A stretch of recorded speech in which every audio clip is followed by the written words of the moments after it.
आजूबाजूला हॉटेल पण नाही आहे भावांनो. आणि सकाळपासून चालू थकलो होतो.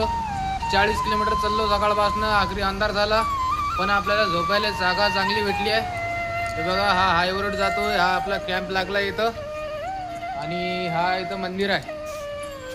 इथं गुरुदेवचं मंदिर आहे. देवता नाही आहेत पण गुरुदेवता आहेत कोणाचे तरी, माहिती नाही कोण आहेत. आणि भावांनो आजूबाजूला हॉटेल नव्हतं. ते इथं एक पुजारी आहे. त्या पुजारीनं स्वतःसाठी जेवण बनवलं होतं. त्याच्या जेवणातला एक घास मला पण दिलाय त्यानं. भात बनवला होता, थोडा भात मला पण दिला. तर थोडाफार पोटाला आधार झाला भावांनो. आजूबाजूला हॉटेल अजिबात नाही आहे. आणि सकाळपासून 40 किलोमीटर चाललोय. एवढं थकलोय, खूप जास्त अंधार झालता. अजून पुढे चाललो असतो पण म्हणलं जाऊ दे. मंदिर भेटलं आपल्याला, चांगली जागा भेटली म्हणून इथंच कॅम्प लावलोय भावांनो. हे पिंपळाच्या झाडाखाली कॅम्प लावलाय. तो हायवे रोड जातोय. आणि भावांनो तुमच्या भावाच्या यात्रेला यार थोडा तरी सपोर्ट करा. कोणीच कमेंटमध्ये हर हर महादेव लिहत नाही आहे.